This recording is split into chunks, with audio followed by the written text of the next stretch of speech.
Flávio Bolsonaro pede união da direita. Abre aspas. Nosso inimigo não está na direita. É hora de mirar no alvo certo. Flávio Bolsonaro fez um apelo para a direita abandonar disputas internas e focar em derrotar o PT.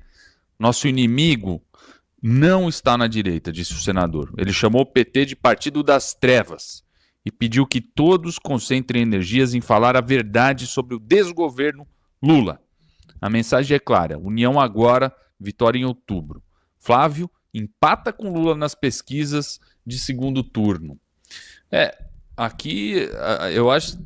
Eu não sei, Consta, como que você avalia esse crescimento do Flávio? Você avalia com certa surpresa? Porque ele realmente tem crescido rápido nas pesquisas, né? Eu não vejo como uma grande surpresa, não. Eu meio que esperava isso. O capital político da família Bolsonaro, do sobrenome do Jair Bolsonaro, é um capital político muito grande ainda, né? E quando o Bolsonaro vai lá e indica, esse é o meu candidato, né? Isso tem uma transferência quase imediata, né? Quase imediata. Uhum. Além disso, desde o início, eu acho que o Flávio soube se colocar como um candidato mais moderado. Aliás, ele criou muito bem essa imagem, né? Eu sou o Bolsonaro moderado. Reclamavam que meu pai não era moderado, queriam um Bolsonaro moderado. Sou eu, disse ele, né? Então, eu acho que ele está conseguindo transmitir essa imagem. Está acertando nos pontos de falar de união, focar em segurança pública, acenar para o mercado, né, com nomes sérios e respeitados, e por aí vai. A única coisa que eu confesso que eu fico um pouco perplexo assim é que, por exemplo, o Flávio diz que o inimigo não está à direita e é hora de união. Mas ele vai lá e dá uma entrevista, né, para o Quinto Elemento lá, que, enfim, todo mundo pode mudar de ideia. Eu mudei em relação a um monte de coisa, mas esse Arthur Machado era alguém que chamava Bolsonaro de Bossalnaro, né? E o Kim Paim. Bom, o Kim Paim, eu desconheço alguém que produza mais intriga na direita. O sujeito fica cavando traidores. Todo mundo é traidor. O Nicolas, a Michele, o Tarcísio, eu, e por aí vai, né? Ninguém presta. É uma postura estranha, esquisita, né? Se o Flávio colar a imagem dele a esse tipo de postura, de perfil, eu acho que ele só vai se queimar perante os mais moderados, e ele precisa do voto do centro, da centro-direita. Olha, eu não estou nem falando do meu. O meu, Emilinho, está garantido. Eu voto em Flávio Bolsonaro de olho fechado. Agora, e o voto do centro, da centro-direita? Quer dizer, o hobby preferido do Kim Paim, que entrevistou o Flávio, é detonar o Partido Novo. Ele tem uma certa obsessão até pelo Deltan Dallagnol. Eu não sei se tem a ver com essa proximidade com Arthur Machado e Lava Jato. Eu não sei. Mas o fato é o seguinte: Partido Novo vota 90% com a família Bolsonaro. O Marcel Van Hatten... Volta à direita. Nós temos hoje... direita, é um partido de direita. O Marcel Van Hatten é um dos nomes mais aguerridos que temos em relação a combater a turma do Supremo, o consórcio do PT e do STF, o senador Girão, idem. E aí você vai ficar catando intriga no momento desse. Olha, saiu uma reportagem hoje, Emilinho, na DW Brasil, a revista alemã, né? A DW, dizendo o seguinte: brasileiro integra rede de desinformação russa, diz site. Portal alemão aponta a Organização Nacionalista Brasileira Nova Resistência e seu líder, Rafael Machado, como parte de campanha de notícias falsas contra o governo alemão. Esse Rafael Machado, se eu não me engano, é um que já andou elogiando bastante o próprio Kim Paim, tá? Jesus. E hoje saiu... quer dizer, esse negócio do Epstein, dos files, né, do Epstein, hoje, por acaso, o Elon Musk entrou pesado na briga, saiu muita gente, Dinesh de Souza, muita gente de direita conservadora, denunciando quem? O Steve Bannon. O Steve Bannon era amigão do Jeffrey Epstein. Amigão, estava preparando um documentário pró-Jeffrey Epstein. Amigão. Frequentador. Então, assim... frequentador. a gente tem que tomar cuidado com alguns gurus, com alguns que se dizem eu sou o representante legítimo da direita, do movimento do Trump, né? E de repente o cara tá lá batendo em todo mundo, que esse Steve Bannon batia em todo mundo, era uma metralhadora giratória, e o cara tá lá associado ao Jeffrey Epstein, porra! Entendeu? Então, assim, o negócio é fazer um trabalho coerente, um trabalho sério.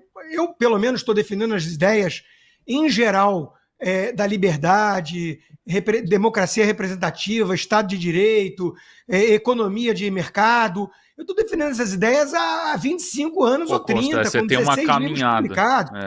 Entendeu? Então, a gente tem que ter alguma coerência. E, de repente, você vai ficar dando espaço. Numa hora que você fala que precisa de união de direita, que você precisa acenar para o centro, você vai ficar dando espaço para um sujeito como Kim Paim, que, cá entre nós, eu conheço muita gente de direita, muito influenciador sério, muita gente economista, que não suporta esse sujeito, que desconfia que ele é agente infiltrado para gerar intriga, cavalo de Troia. E você vai conceder uma entrevista a ele. Então, o Flávio está acertando em tudo, quase. Mas está faltando um pouquinho de coerência em algumas coisas. Vamos abrir até o espaço. Aliás, queria abrir o espaço para o Flávio Bolsonaro vir aqui, para nós, né? Para vir aqui conceder uma entrevista aqui. Seria um prazer entrevistá-lo aqui no Bradock. No Bradock. Não esquece de me chamar, certeza. Hein? Para as perguntas internacionais, juntos. Não esqueça de me chamar, hein? Ju, pode falar. Não, é que eu estava ouvindo o Costa falar e ele leu a minha mente, porque o apelo do Flávio, ele é maduro e absolutamente necessário, só que não condiz com a ação dele, porque ele sentou com a pessoa que tenta destruir todos os símbolos da direita e todas as pessoas. O Novo, hoje em dia, eu acho que é um partido 99% de direita, mas até que o PL, porque se você vai ver, o PL, às vezes, vota muito com a esquerda. E vota coisa, se você vai ver o Novo, pode ser também porque seja um partido pequeno, mas todo mundo ali defende literalmente as pautas conservadoras, né? E aí ele fala isso, mas ele dá a mão para uma pessoa que é o oposto do que ele está falando. Então não faz sentido nenhum. Você está entendendo? Se ele quer ganhar essa eleição, o Flávio tem que simplesmente praticar o que ele fala. Porque, gente, a esquerda aprendeu isso há décadas. Quando se une, ganha. Quando se divide, perde. E a direita ainda insiste, uma parte da direita, como o Rodrigo falou, sabe, em gastar energia, brigando entre si, disputando ego, né? Fazendo intriga com gente que é do nosso lado, sabe? Simplesmente por protagonismo político ou por outras coisas que o Rodrigo mencionou e que eu acredito pode ser. Enquanto fica esses paquitos histéricos, o PT se organiza, faz uma frente ampla e se prepara para 2026. Ou, aí eu falo para o Flávio, ele entende isso, que também não adianta falar e fazer outra coisa, ou derrotar o projeto de PT vai continuar um sonho, uma utopia, entendeu? Então eu acho que não é a hora de vaidade, é a hora de uma responsabilidade histórica. Muito bem, Galante. Rapidamente, está certo, o nosso inimigo não está na direita. Eu acho que o inimigo do Brasil está na falta de propósito. É o propósito que destrói e afasta os elementos que têm algo em comum dentro da direita. Eu vou explicar mais. Eu mesmo, aqui nos Estados Unidos, sofri e ainda sofro ataques, calúnias para o trabalho que eu faço e as posturas que eu tomo. Olha, eu sou vereador aqui e sirvo o povo americano. Não tenho obrigação nenhuma de resolver o problema do Brasil. Mas eu faço de bom grado, não estou me candidatando em nada no Brasil, não peço nada a ninguém, uso dinheiro do meu bolso, mas as pessoas continuam atacando. Por que elas fazem isso? Porque elas têm medo. As pessoas pensam na política como se política fosse território. E não é. E enquanto o Brasil não se afastar dessa política identitária, direita ou esquerda, não vai haver progresso. É propósito. Você pode encontrar gente com o mesmo propósito num outro espectro político. E eu vou expandir aqui rapidamente para entendermos isso. O próprio Aldo Rebelo, comunista de carteirinha, continua sendo comunista. Só que 80% do que ele fala se alinha com o propósito de conservadorismo e progresso nacional.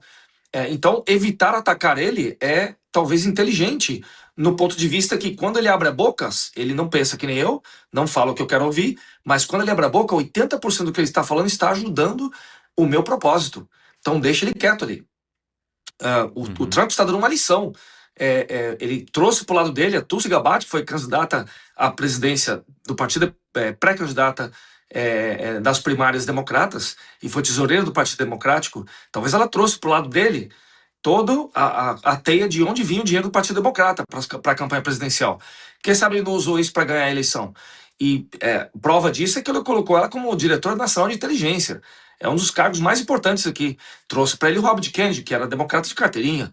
Trouxe para ele o Scott Bassett. Acabamos de falar do Scott Bassett. Doou para todas as campanhas democratas, trabalhou para o George Soros. Tem alguém melhor do que o Scott Bassett para saber como funciona o globalismo mundial e como o dinheiro é utilizado do que o Scott Bassett, que ficou 15 anos trabalhando para a organização do Soros? Então, hoje, se você olhar o governo Trump 1.0 e o Trump 2.0, a composição do governo Trump 2.0 vai falar que é um governo que tem pautas conservadoras, é um governo de direita? Não é. É um governo pragmático, um governo prático, um governo que faz as coisas acontecerem.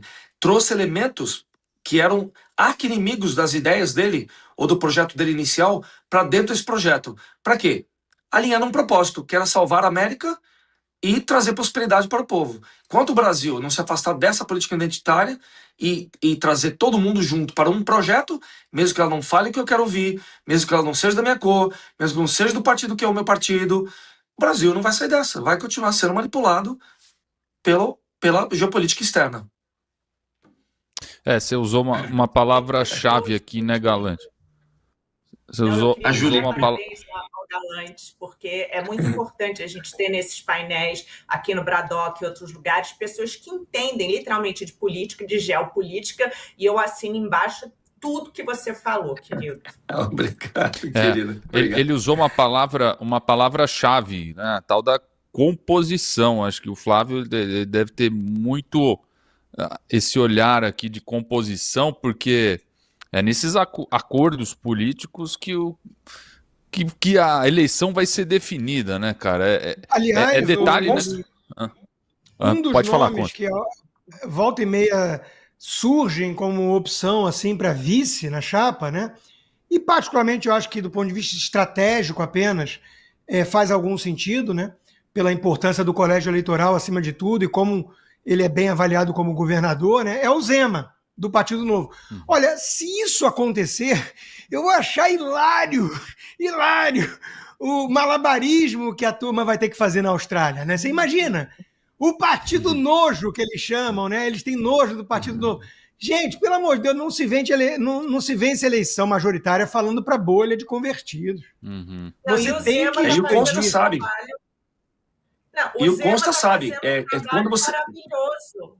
Gente, vai ver Minas, vai ver os números de Minas, vai ver como ele pegou Minas, o que ele fez de Minas, entendeu? O governo dele fala por si só. E o Consta sabe. Toda vez que se fala em composição, em trazer para dentro para um projeto, é traidor, né? Não, aquele ali não. Se você compor com quem? Com o Centrão, é traidor. Eu quero ver. Centrão é 40% da política brasileira. 30% são os de direita, né? E 30% de esquerda. Quem ganha a eleição é por onde o 40% pende. Se ele pender para a direita, quem ganha é a direita. Se ele pender para a esquerda, É no Brasil, é na Europa, é nos Estados Unidos, é a mesma coisa. Então, o Trump conseguiu atrair Bob Kennedy, Tulsi Gabbard. Quer dizer, olha o que ele fez para vencer. Não, traidor. Não, traidor. Como é que você pode fazer um negócio desse? Traidor, vai trazer Tulsi Gabbard, agora vai ver o trabalho que ela está fazendo. Vai ver o Bob Kennedy que mudou o sistema de saúde todo dos Estados Unidos, mas não. Pensa, ela é aqui ele vai ter que trazer... Aqui ele vai ter que trazer o Kassab, Consta. Não vai ter jeito. Tem que trazer o Kassab Putin. O Kassab vai estar sempre, né? Dando base de governo, porque o PSD virou um gigante, realmente. É impressionante, né? É um político astuto, não dá para negar. Ele substituiu o que já foi o PSDB, né? Aliás, acabou de roubar mais um monte do PSDB que fica lá chorando. Acabou o PSDB, né? E foi tudo para o PSD. Então, o Kassab é um sujeito astuto e, para governabilidade, você precisa conversar, pelo menos, com ele. Agora, claro, né? Para participar de projeto, você tem que fazer algumas concessões. É isso aí, né? Você abre mão de uma linha pura para você ter uma gama mais abrangente ali de partidos te apoiando e por aí vai. Isso é o jogo da política. Quem não entende isso e quer ficar pregando para convertidos, para ganhar like ou pix em rede social e tudo, não entendeu o jogo político, né? E veja que curioso, o Flávio já trouxe para perto de si para ajudar provavelmente na parte de campanha digital e tudo, o Pablo Marçal. Porra, o Pablo Marçal, que é demonizado por essa turma, né? Então, de novo, eles vão ter que engolir muito sapo e deixa o Flávio fazer o trabalho que ele vem fazendo, que ele está fazendo bem feito, para costurar alianças e atrair o voto de centro, o voto dos moderados. Ele não ganha a eleição só com um discurso radical de peitar. Aliás, se a gente pode tirar uma lição do resultado de Portugal esse fim de semana, é essa a lição. E tem gente nas redes sociais tirando a lição errada. Os liberais apoiaram o socialista. Sim, o André Ventura manteve uma campanha de maior radicalismo, do tipo, eu sou o único contra o sistema, contra tudo e todos. Ninguém presta, só eu. E foi para o segundo turno, não conseguiu costurar acordo. Todos aqueles de centro, centro-direita, preferiram fechar com um socialista tido como moderado, porque o Seguro, que venceu, ele, numa época de reformas importantes para Portugal, depois de muita dívida e tudo, ele fez uma oposição responsável. Ele não foi PT, PSOL. Ele foi muito mais assim os tucanos, digamos, né, nesse sentido. Então, conseguiram transformar a eleição em Portugal numa eleição entre moderados e radicais. E aí o André Ventura teve um terço dos votos. Um terço. Então, de novo, né, é preciso entender as lições. Se a gente não quer repetir isso e virar e falar, venci perdendo, né, porque o Partido Chega cresceu, tudo isso é verdade. É uma história de sucesso o Partido Chega. Mas a presidência, que é um pouco rainha da Inglaterra lá em Portugal, mas enfim, pode dissolver congresso e tudo, ele não levou em boa parte porque ele manteve a postura de eu sou o único puro contra tudo e todos. Aí não ganha. Não ganha. Você tem que compor com o centro-direita, né? Então, enfim, isso é meio óbvio, né? Eu acho que o Flávio entendeu, graças a Deus.